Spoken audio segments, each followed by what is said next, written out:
Hey, so today we are taking a look at the Moza Air 2, how to do setup and get up and running with it. But before we get into the video, be sure to subscribe. Trying to get to 1,000 subscribers and I'm gonna get a tattoo when I do. You guys probably already know this if you've been following my channel. But more importantly, like the video for the YouTube algorithm if you end up liking it. But let us get started. So, this is the Moza Air 2. Let's look at the batteries really quickly, actually. I don't know, it was kind of hard for me to get these batteries in and out. So maybe this would be helpful for you too. So with the batteries, I add them in like this. You can see that they're like touching each other. You could see they're kind of like, they make like a little triangle. You can kind of see that. And then you can just push them in. And then these outside batteries are a lot easier because the springs are up here at the top. So you can just push these in like you normally would with some batteries. All right, so we should be all set. So now let's look at the camera. So one of the reasons why you might want to buy this gimbal specifically is because it can hold almost 10 pounds. Right here, I have the Panasonic S1H with the cage, a battery, the Sigma lens. This is about 5 pounds. So that's why I picked up this gimbal to begin with, to hold something as monstrous as this. We're gonna go ahead and put the plate on. You have to decide if you want to add the focus module or not. We're gonna do this without the focus module. I just have a lens support on here, and I'm also using 2 mounting points because I have a cage. And if you use 2 points instead of 1 point, then you won't get any like shifting or anything like that going on. So now that we have the plate on, let's actually get the camera mounted and balanced on the gimbal. The first thing is you want to look right here and you want to slide this to unlocked.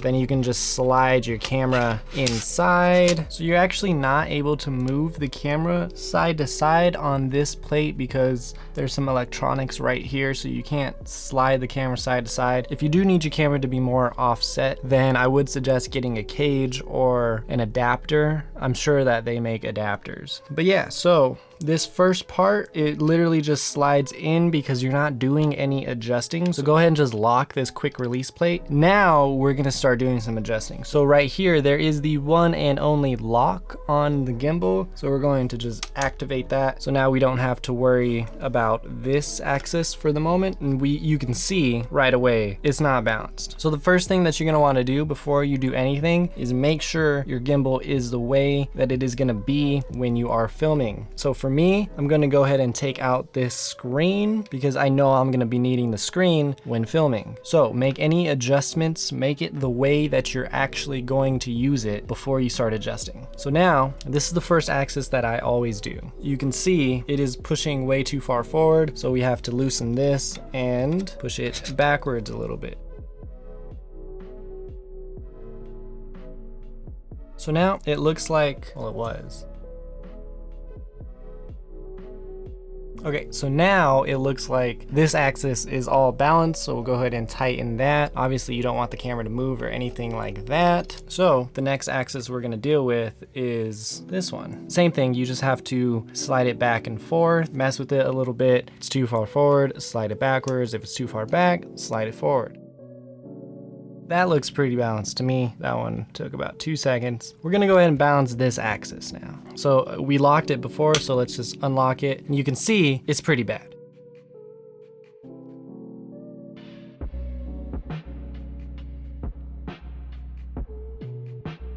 All right, and finally, we are going to balance this axis right here at the bottom. So ideally, when you have your gimbal sideways like this, it shouldn't move at all. So let's get it like that. One tip that I have for balancing this axis is to go ahead and lock this axis once again. It just makes it a little bit easier.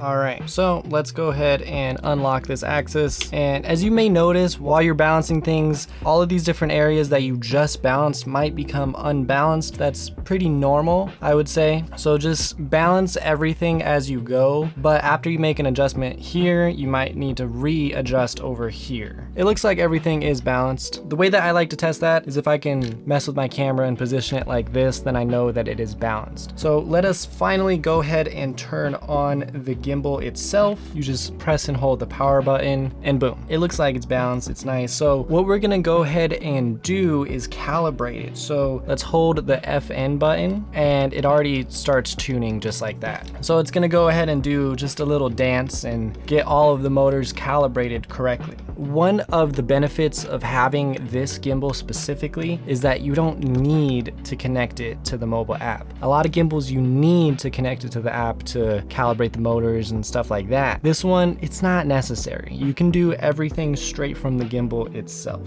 Now the gimbal is balanced. So now your camera is successfully balanced on the gimbal. Now what do we do? So let's walk through a little bit of the settings. So there is a trigger right here. You double press it and it resets. That's gonna be your saving grace. Double press the trigger and it'll reset. If you press and hold the trigger, then it locks the camera in position wherever it is. All right, so let's start messing with the FN button. So if you just press the FN button, you are in sport mode. So now everything is gonna move super fast. To get out of that, just press it again. If you double press it, you get into inception mode. So obviously you can use the joystick, and if you go left and right, the camera will start panning left and right. You can also use the dial to set your speed because it'll go into inception mode and auto rotate either 180 or 360 degrees or just indefinitely. But again, you can use the dial to adjust that speed and then just press left or right on the dial to get it going and then press again to stop it. And if you press 3 times, you get into FPV mode, which will look down, left and right. And of course, to get back to your normal mode, you're going to want to undo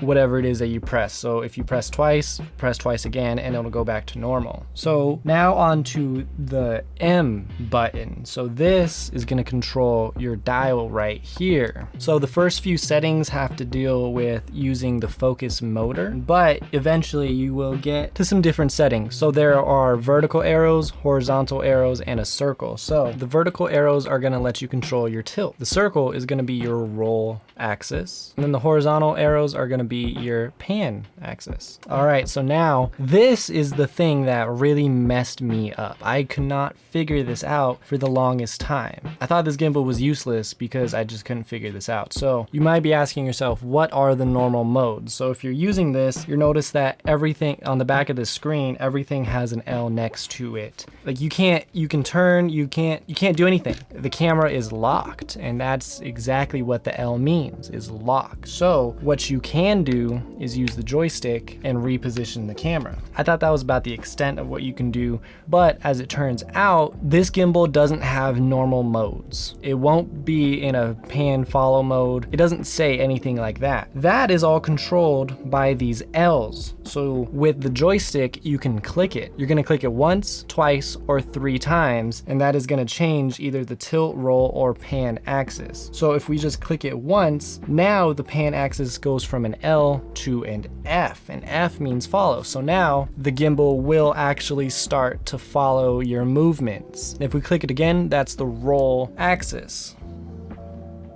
So the camera will kind of roll with you. And if we click it 3 times, that controls the tilt axis. So now the camera will tilt as you go down. This way you can really dial in what you want to do. So if you want just panning, if you want a pan and tilt, if you want to go into FPV, if you just want the roll axis for some reason, you can do that. You can do it very easily by just pressing in the joystick. So right now I have it in pan tilt. So now it'll follow the pan and the tilt that I do, but I can easily just get rid of the tilt and go just into a pan mode. So that's about everything that I have for you today. Understanding the joystick and the fact that you can go into the different modes that way really changed this gimbal for me. It kind of makes it useful because for the first week of having this, I had no idea that that's how you got into the modes. But now that I know, I can really enjoy this gimbal. So hopefully you can enjoy it too. Having the knob actually control the gimbal's movements is kind of interesting. So we'll see how that works also. But that's all I got for you guys. Thank you so much for watching. Be sure to subscribe, help me get to 1,000 subscribers and get a tattoo and all of that good stuff. But as always, like the video for the YouTube algorithm. It helps more than you know. And yeah, all right.